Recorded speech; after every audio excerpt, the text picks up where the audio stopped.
하나님 이 세상을 사랑하시는 줄 믿습니다. 우리 주변의 성도님들에게 하나님께서 성도님을 사랑하십니다. 우리 함께 인사하며 고백하겠습니다. 하나님께서 성도님을 사랑하십니다. 네, 하나님께서 장로님을 사랑하십니다. 네, 하나님께서 사랑하십니다.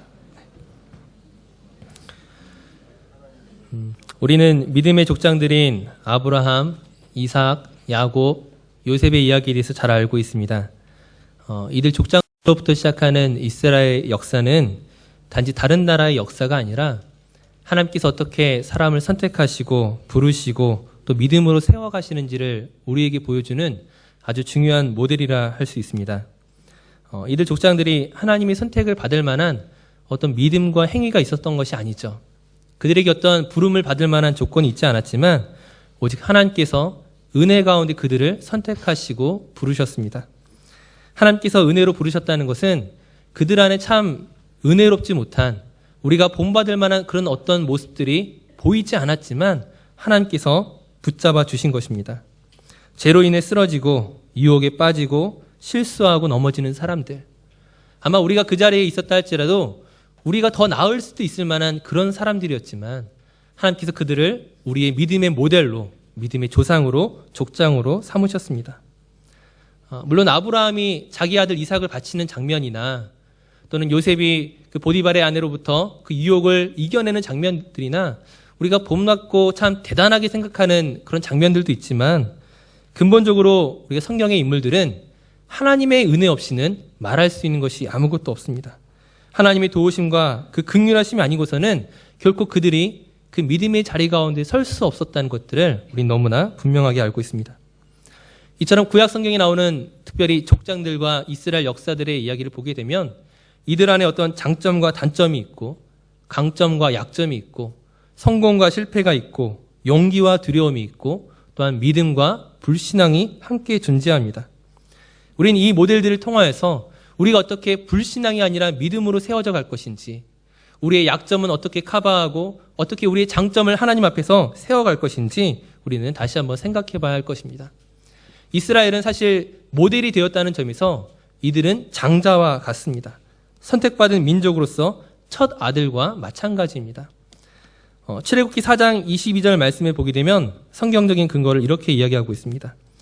너는 바로에게 이르기를 여호와의 말씀에 이스라엘은 내 아들, 내 장자라. 장자가 되었다는 것이 왜 중요할까요? 큰아들이라는 사실이 왜 중요합니까?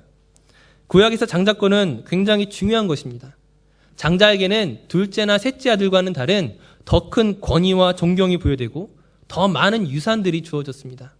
무엇보다 유업을 이을 자라고 장자를 이야기합니다. 유업을 잇는다는 것이 무엇입니까? 아버지가 하는 일을 아들이 하는 것입니다. 아버지가 누렸던 권리와 책임을 아들이 함께 누리는 것입니다. 즉 아버지와 아들은 피차 일반이라 동일하다는 점에서 이스라엘이 하나님의 장자가 되었다는 것, 큰아들이 되었다는 것은 굉장한 축복이 아닐 수 없었습니다. 그럼에도 불구하고 이스라엘은 그 장자의 권리를 오늘날 박탈당했죠.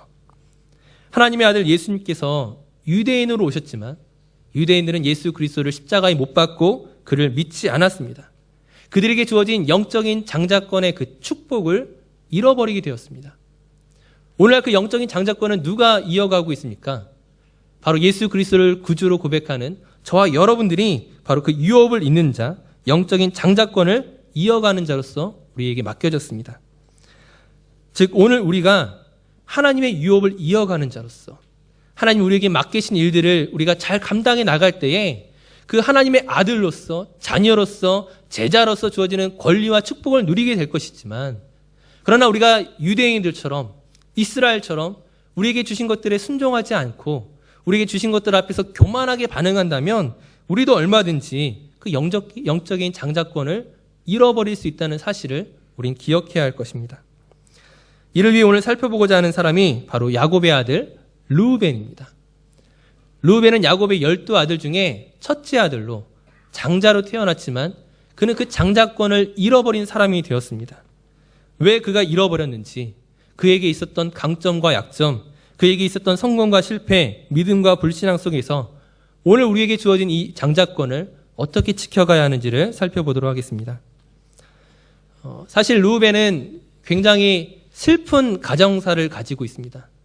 즉 그의 가정사가 결코 좋지만은 않았습니다. 야곱에게 몇 명의 부인이 있었는지 아십니까? 4명의 부인이 있었죠. 2명의 본부인과 2명의 첩이 있었습니다. 그 본부인들 가운데 레아와 라헬, 이 2사람은 자매입니다. 친자매임에도 불구하고 지금 남편의 사랑을 얻기 위한 경쟁의 관계 속에 있었습니다. 그런데 이 경쟁의 관계 속에서 야곱이 공평하게 되었던 것이 아니라 한 사람을 더 사랑했죠. 그 점에 있어서 레아는 패배자였고 라헬은 승자였습니다. 르우벤은 바로 이 야곱으로부터 외면당했던, 사랑을 받지 못했던 레아의 첫 아들이었습니다.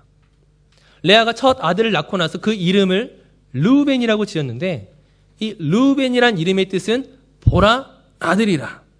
보라 아들이라. 무슨 의미입니까?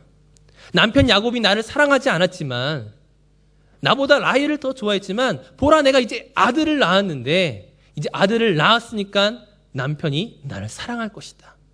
남편이 이제 나를 바라볼 것이라는 어떤 그 기대와 절규와 같은 그런 이름을 지었던 것입니다. 그런데 문제는 무엇이죠? 야곱이 여전히 라헬만을 사랑한 것입니다. 레아가 아니라 여전히 라헬을 더 찾았습니다. 이런 가정의 분위기 속에서 르우벤이 어떻게 자랐을까요? 또 레아는 어떻게 르우벤에게 대했을까요? 레아는 남편의 사랑을 갈구했지만, 그리고 이제 르우벤을 낳고 남편이 나에게 올 것이라 기대했지만, 막상 남편이 나를 사랑하지 않을 때, 나에게 찾아오지 않았을 때에 결국 이 아들은 어떤 아들입니까? 나의 기대에 못 미치는 아들입니다. 나의 관심에 어울리지 못한 아들이 되었어요. 르우벤은 야곱의 첫 아들로 태어났음에도 불구하고 어머니 레아로부터 또다시 소외당하는, 어머니 레아는 르우벤을 바라보는 것이 아니라, 그를 양육하는 것에 관심 있는 것이 아니라, 이 실패한 르우벤으로 인하여 또다시 야곱의 사랑을 갈구하고 또 다른 아들을 구하는 그런 어머니 모습을 보여주고 있습니다. 즉 르우벤은 믿음의 가문에서 태어났음에도 불구하고 정서적으로 사랑받지 못한 자였어요. 그 가정이 평안하지 않았습니다. 그것을 엿볼 수 있는 사건이 창세기 30장 14절 15절 말씀입니다. 구약성경 창세기 30장 14절 15절 말씀, 우리 자막에 있는 말씀 우리 함께 한 목소리로 말씀 봉독하겠습니다. 밀 거둘 때 르우벤이 나가서 들에서 합 한 채를 얻어 그의 어머니 레아에게 드렸더니 라헬이 레아에게 이르되 언니의 아들의 합 한 채를 청구하노라. 레아가 그에게 이르되 네가 내 남편을 빼앗은 것이 작은 일이냐? 그런데 네가 내 아들의 합 한 채도 빼앗고자 하느냐? 라헬이 이르되 그러면 언니의 아들의 합 한 채 대신에 오늘 밤에 내 남편이 언니와 동침하리라 하니라. 아멘. 합 한 채가 어떤 것인지 아십니까? 제가 사진을 준비했는데 사진을 한번 같이 보시겠습니다. 가나안의 산삼 같은 그런 식물입니다.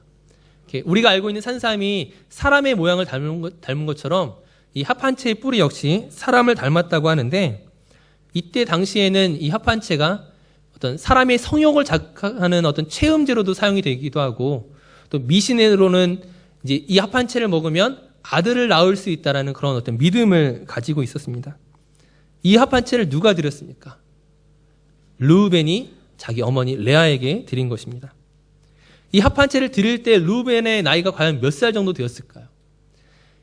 야곱이 라반의 집에 20년 동안 있었는데, 그 외삼촌 댁에서 20년 동안 있으면서 그가 11 아들을 얻었습니다. 즉 아직 베냐민은 태어나지 않았고 요셉까지 11 아들을 얻었는데, 이 합 한 채의 사건이 있기 전에 8명이 태어나고, 이 합 한 채의 사건 이후에 3명의 아들과 1명의 딸이 태어나게 됩니다. 즉 르우벤이 아마 어머니에게 이 합 한 채를 드렸던 것이 아마 10대 초반, 아직 10대 초반의 나이대에 이 일들을 했을 것입니다. 왜 드렸을까요? 왜 어린 아이로서는 구하기 힘든 이것들을 어떻게 어머니에게 이것을 알고 드렸을까요? 어머니 기대에 못 미쳤던 아들이 어머니의 사랑을 얻고자, 어머니의 관심을 받고자 지금 이 합 한 채를 구해서 드리는 장면입니다. 어머니 레아가 아버지 야곱의 사랑을 받아야만 자기 역시 어머니로부터의 사랑을 받을 수 있다는 것을 알기 때문에 지금 이제 10세가 갓 넘었을 소년이 지금 이 합판치를 구해서 어머니에게 드리는 것입니다. 과연 이 가정이 무슨 가정입니까? 사랑받지 못한 어머니와 또 그 사랑받지 못한 어머니에게서 태어난 장자. 장자임에도 불구하고 아버지 야곱은 이 아들을 사랑해주지 않습니다. 왜냐하면 사랑하는 아내의 아들이 아니라 그가 나중에 사랑했던 라헬로부터 얻은 요셉과 베냐민만을 사랑했습니다. 장자임에도 불구하고 대우받지 못하고 사랑받지 못하고 어머니에게 기대받지 못한 아들 루벤이었습니다. 이 가정이 온전한 가정이겠습니까? 4명의 어머니와 12명의 형제들. 제가 이토록 이 가정에 대해서 이야기하는 것이 루벤의 장자권을 잃어버린 것이 어떤 당연했다라든지 어떤 변명이나 핑계를 대고자 함이 아니라 이토록 어려운 가정에서 태어난 것은 루벤에게 있어서 참 슬픈 일이지만 우리 모두 사실 그렇다라는 거죠. 우리 모두 처음부터 좋은 조건을 가지고 태어난 사람이 있습니까? 나는 다른 사람들보다 월등히 좋은 조건이었습니까? 좋은 것도 있지만 우리가 살면서 얼마나 어렵고 힘든 환경들을 많이 경험하게 됩니까? 주어진 환경을 탓하는 것이 문제 해결에 도움이 되지 않습니다. 주어진 환경 속에서 무엇을 택할 것인가? 그것은 자신이 결정하는 것이고 내가 내린 결정에 따라 내가 책임을 지는 것입니다. 분명히 역기능적인 가정에서 루벤이 태어났지만 그러나 그가 어떠한 삶을 선택할 것인지 그 자신이 결정해야 됐습니다. 그리고 때로는 이러한 가정의 상황이 그에게 도움이 되었던 것도 있었다라는 거예요. 루벤은 다른 형제들과 비교해 볼 때 특별한 점이 있었습니다. 그에게는 12형제를 이끌어가는 큰아들로서 책임의식이 있었고 형제가 있었습니다. 창세기 37장에 보게 되면은 이제 야곱의 형제들이, 그러니까 아들들이 요셉을 시기하여 죽이려고 할 때에 그것을 막아서는 사람이 루벤입니다. 너희가 이 요셉을 죽이지 말고 차라리 구덩이에 빠뜨리자. 구덩이에 던져넣도록 하자. 이렇게 이야기를 하죠.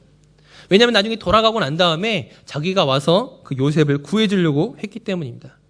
하지만 요셉이 이미 다른 형제들에 의해 미디안 상인에게 팔렸을 때에 그가 심하게 자책하고 괴로워하는 그 모습을 통하여서 그 다른 형제들과는 다른 어떤 장자로서의 책임의식을 가지고 있는 것들을 볼 수가 있었습니다.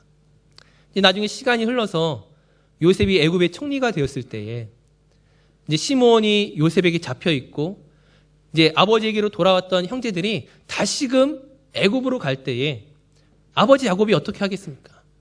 베냐민을 데리고 가겠다라고 하는데 절대로 못 데리고 간다고. 내가 죽는 한이 있어도 베냐민은 데리고 갈 수 없다. 내가 요셉을 잃어버렸는데 또다시 베냐민조차 잃을 수 없다. 즉 아버지 야곱에게 있어서 관심의 대상, 사랑의 대상은 다른 형제들이 아니라 오직 라헬로부터 얻었던 아들들 요셉과 베냐민이었죠.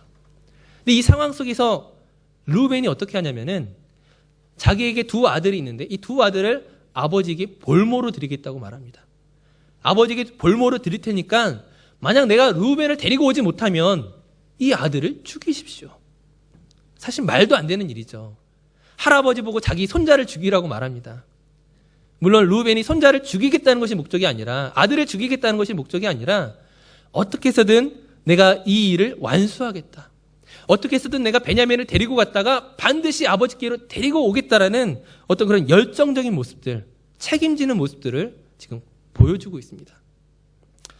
이런 모습들을 보았을 때 루벤은 열정이 있고 감수성이 있고 어떤 그런 굉장히 뛰어난 사람이었습니다. 그에게는 주변의 상황에 대해서 볼 수 있는 안목과 지혜도 있었습니다. 창세기 42장 22절 말씀입니다. 창세기 42장 22절 말씀 한번 같이 보도록 하겠습니다. 르우벤이 그들에게 대답하여 이르되 내가 너희에게 그 아이에 대하여 죄를 짓지 말라고 하지 아니하였더냐. 그래도 너희가 듣지 아니하였느니라. 그러므로 그의 핏값을 치르게 되었도다 하니. 아멘. 지금 요셉 앞에서 요셉이 자기들 앞에 있는지를 잘 모르고 그 말을 들을 수 있는지 모르고 형제들에게 지금 이야기하고 있는 거예요. 우리가 요셉을 팔게 된 것이 죄값을 치르는 것이다. 죄에 대한 인식을 가지고 있었습니다. 그가 구덩이에 던지는 것들로부터 죽이려고 하는 것들을 막았던 그때부터 이것이 죄라는 사실에 대해서 그 형제들은 아무 생각도 없었어요. 그냥 지금 자기들의 시기심과 질투심으로 말미암아 요셉을 죽이려고 할 때에 르우벤은 이것이 하나님이 기뻐하지 않는 일이다. 하나님이 원하시지 않는 일이다. 이것은 죄라는 것들을 너무나 잘 알고 있었다라는 거예요. 하지만 문제가 무엇입니까? 그에게 안목이 있고 그에게 열정이 있고 그에게 민감한 감수성이 있고 형제들을 이끌어갈 만한 리더십이 있었지만 그것으로 하나님이 원하시는 열매를 맺지 못했다라는 거예요. 오늘 본문 창세기 49장 3절 말씀 다시 한번 읽어보겠습니다. 오늘 본문 창세기 49장 3절 말씀 한번 같이 읽겠습니다. 르우벤아 너는 내 장자요 내 능력이요 내 기력의 시작이라 위풍이 월등하고 권능이 탁월하다마는. 르우벤은 아버지 야곱이 인정하는 것처럼 능력이 있는 자였습니다. 탁월한 자였어요. 기력의 시작이고 위풍이 월등하고 뛰어난 자였지만 그것이 하나님이 기뻐하시는 열매는 맺을 수 없었다라는 거죠. 우리는 이 세상을 살면서 능력에 대해서 탁월함에 대해서 많이 갈망하고 기대하지만 그러나 능력이 있을지라도 실력이 있을지라도 하나님의 그 기준과 다르면 정비례하지 않는다라는 거예요. 하나님 앞에서 나의 존재와 그 거룩함의 척도가 될 수 없다는 것입니다. 르우벤에게 능력이 있었지만 무엇이 문제였습니까? 창세기 49장 4절 말씀에 보게 되면 오늘 우리가 읽었던 말씀에 야곱은 르우벤을 물의 끓음과 같다라고 이야기합니다. 물의 끓음 같았은즉. 제가 사진을 하나 준비했는데요. 물이 끓고 있는 장면입니다. 이것이 어떤 이미지입니까? 뭐 여기에 라면을 넣을지 된장을 풀지 무엇을 풀지는 모르겠지만 물 자체가 끓고 있는 장면에서 우리는 어떤 것들이 그 이미지가 형상화됩니까? 끊임없이 움직이는 거죠. 안정되어 있지 않아요. 고정되어 있지 않고 언제 어떤 것으로 변하게 될지 모르는 것이 물의 끓음입니다. 왜 야곱이 르우벤을 향하여 물의 끓음 같다라고 이야기하고 있습니까? 그에게 뛰어난 실력과 안목과 여러 가지 리더십이 있었지만 그가 가진 모든 능력과 자원들을 사용함에 있어서 물의 끓음 같다라는 거예요. 때로는 이렇게 때로는 저렇게 순식간에 변화하고 바뀌어지는 그런 물의 끓음과 같은 그 성정을 지금 표현하고 있는 것입니다. 그에게 참 뛰어남이 있었음에도 불구하고 사람들은 그의 말과 그의 리더십 속에서 안정감을 찾지 못했다라는 거예요. 편안하지 않았다라는 거예요. 왜냐하면 르우벤은 앞에 나서지만 그것이 사람들에게 부담을 주고 사람들을 어렵게 만들고 마치 책임감 있는 모습처럼 보이지 않는 부분도 있었다는 것이죠. 제가 보기 르우벤은 그 어린 시절에 사랑받지 못했던 것들, 아버지의 사랑, 어머니 사랑과 그 기대에서 끊어졌기 때문에 그 거절감을, 그 허전함을, 그 공허함을 다른 사람들을 과격하게 돕는 것 통해서 좀 더 오버하는 것들을 통해서 무언가 사람들로부터 인정을 받고자 했다라는 거죠. 앞서 합한채 사건에서 이야기했던 것처럼 이제 10대 소년이 아직 합한채가 무엇인지도 모르고 그 용도가 어떤 것인지도 모를 만한 소년이 그것을 어머니 레아에게 바치는 행동이 무엇입니까? 그 모습 속에서 우리는 그가 얼마나 그 공허함과 인정받고자 하는 욕구들이 가득 차 있는지를 보게 된다는 거예요. 형제들이 요셉을 죽이려고 할 때 다른 형제들은 아무 생각이 없었지만 르우벤은 이것이 죄라는 것을 알았어요. 하나님이 결코 기뻐하지 않는다는 것을 알았지만 그가 어떻게 합니까? 적당하게 타협을 하죠. 지금 이것은 하나님이 기뻐하지 않는 일이다. 이것은 아버지를 속이는 일이고 이것은 죄라고 말하지 않고 적당하게 타협을 한다는 거예요. 우리가 그를 구덩이에 던지자.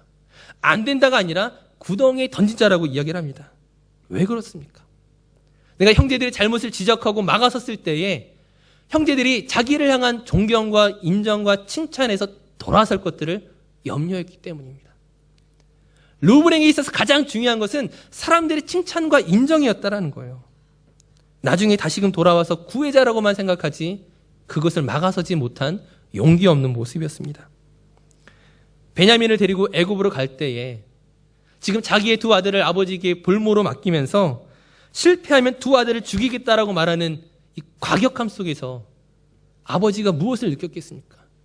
자기 손자를 죽이라고 말하는 그 아들의 그 고백 앞에서 무엇을 느끼겠어요? 즉 르우벤의 마음속에는 내가 어떻게 해서든지 아버지의 인정을 받고 싶다라는 욕구 때문에 그 표현이 너무 과격해지는 거예요. 오바가 되는 거예요. 자기 자신의 감정을 컨트롤하지 못하고 다른 사람들에게 정서적인 만족감을 주지 못합니다. 왜냐하면 나의 정서가 불안정하기 때문입니다.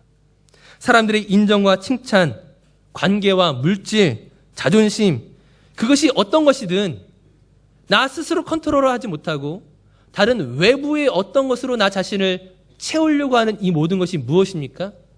이것이 또 하나의 우상숭배입니다. 하나님이 아닌 다른 것으로 나의 만족감을 채우려고 하는 것, 하나님이 아닌 다른 것으로 나의 정서적인 것들을 해결하려고 하는 것이 바로 우상숭배라는 거예요. 이것이 심리학적으로는 성인 아이와 같습니다. 몸은 어른이지만, 몸은 다 자란 것 같지만 여전히 잘못된 것들에 대한 욕구와 기대감을 가지고 있다는 거죠. 결국 이 정서적인 공허함과 허전함과 허탈함을 무엇으로 채우는 데까지 나아갑니까? 르우벤은 결국 그의 서모 비라와 간음하는 죄를 저지르게 됩니다. 야곱이 마지막 유언 속에서 피를 토하는 심정으로 무엇이라고 말하였습니까? 너는 탁월하지 못하리니 네가 아버지의 침상에 올라갔음이라. 그가 내 침상에 올랐었도다. 아버지 야곱이 피를 토하는 심정으로 이야기를 하는 거예요. 그 아들 르우벤이 그 정서적인 만족감을 채우기 위해서 나중에 서모와 관계를 맺는다라는 거예요. 이것은 아마 일시적인 충동이 아니었을 것입니다. 젊은 날의 어떤 충동으로 말미암아 지금 어머니 비라와 관계를 맺은 것이 아니라 점진적인 로맨스를 통하여 일어났을 것입니다. 비라가 나이가 많은 여자였고 특별히 아름다운 여자도 아니었습니다. 그럼에도 불구하고 어린 시절에 어머니로부터 사랑을 받지 못했을 때에, 어머니로부터의 그 기대감이 끊어졌을 때에 나보다 나이 많은 사람에게서 받는 그런 사랑들, 동등한 관계에서 맺어지는 사랑이 아니라 마치 나를 돌봐주고 얼러주고 관심 가져주고 그런 사람에게서 사랑을 느낀다라는 거예요. 정상적인 사랑이 아니라 왜곡된 사랑, 왜곡된 감정을 지금 서모인 비라하고 느끼기 시작했다라는 거예요. 그러면서 불륜이 일어났습니다. 야곱의 12아들 가운데 가장 탁월하고 가장 능력 있는 사람이었지만, 어떤 면에 있어서는 가장 장자다운 모습이었지만, 그러나 그는 하나님께 쓰임받지 못했습니다. 다른 사람들에게는 어떤 감정적인 매력을 일으키고 인정을 받았을지 모르지만 하나님에게는 더 이상 쓰임받지 못했다라는 거예요. 역대상 5장 1절 2절 말씀을 보게 되면 그 결론이 나와 있습니다. 역대상 5장 1절 2절 말씀, 우리 자막의 말씀을 우리 함께 봉독하도록 하겠습니다. 같이 읽겠습니다. 이스라엘의 장자 르우벤의 아들들은 이러하니라. 르우벤은 장자라도 그의 아버지의 침상을 더럽혔으므로 장자의 명분이 이스라엘의 아들 요셉의 자손에게로 돌아가서 족보에 장자의 명분대로 기록되지 못하였느니라. 유다는 형제보다 뛰어나고 주권자가 유다에게서 났으나 장자의 명분은 요셉에게 있으니라. 아멘. 르우벤이 12아들의 장자였음에도 불구하고 장자의 명분이 누구에게 갔습니까? 11번째 아들 요셉에게 명분이 가고 그 장자의 축복은 누가 누립니까? 넷째 유다에게로 갑니다. 앞으로 그 이후에 일어나게 되는 어떤 종교적인 영역은 셋째 레위가 맡게 됩니다. 르우벤은 그 이후에 아무런 쓰임이 없습니다. 사람들에게 인정을 받고 실력을 인정받는다 할지라도 막상 하나님의 역사에서는, 하나님의 나라에서는 그에게 주어진 것이 아무것도 없었다라는 거예요. 르우벤 지파에서는 사사도 나오지 않고 선지자도 나오지 않고 왕도 나오지 않습니다. 이런 일들이 왜 벌어졌습니까? 그에게 주어진 축복과 탁월함 속에서 왜 그 모든 것들을 잊어버리게 되었느냐 하는 것이죠. 사실 우리가 이 말씀을 바라보면서 기억해야 할 것은, 하나님께서 우리의 거룩함을 요구하시지만 사실 우리 모두 거룩하지 못한 존재입니다. 장자의 축복을 얻었던 유다 역시 자기 며느리 다말하고 관계를 맺죠. 예수님의 조상이라고 말하는 다윗 역시 가늠한 자였습니다. 하지만 다윗과 유다가 르우벤하고 차이가 무엇입니까? 그들은 그들의 죄를 인식했을 때에 하나님 앞에서 돌아섰다라는 거죠. 자기들의 잘못을 인정하고 하나님의 은혜와 도움 없이는 자기가 회복될 수 없음을 고백하는 사람들이었습니다. 성정에 있어서, 성품에 있어서 우리 모두가 다 실패할 수가 있고 우리 모두가 하나님으로부터 넘어지는 존재임에도 불구하고 유다와 그리고 르우벤은 차이가 그렇게 있었다라는 거예요. 오늘 우리가 읽었던 본문 말씀에 야곱이 마지막 유언의 때에 지금 르우벤의 이 어떤 잘못을 지적하는 이유가 무엇입니까? 르우벤은 아마 아버지가 돌아가시는 그날까지 자기가 이것을 숨길 수 있다고 생각했을 것입니다. 지금 야곱이 알고 있었지만 기다려왔다라는 거예요. 지금 자기 아들 르우벤이 장자가 자기의 첩인 비라와 관계를 맺었고 그 점진적인 로맨스를 끊지 못하고 계속 유지하고 있다는 사실을 알고 있었다라는 거예요. 이제나 저제나 자기에게 돌아와서 용서를 구하기를 기대했지만 사람은 누구나 실수할 수 있고 물론 이 실수가 아주 커다란 실수였지만 정말로 회개하고 자복하고 넘어진다면 왜 하나님의 역사에서 르우벤이 쓰임받지 못하겠습니까? 야곱은 기다리고 기다렸지만 르우벤은 끝내 돌아오지 않았다는 거예요. 아마 르우벤은 아버지가 이 사실을 알고 있을 거라 생각 못했을 것입니다. 아버지가 모르고 있을 거라 생각했을 거예요. 잘 숨겨왔다라고 생각했을 거예요.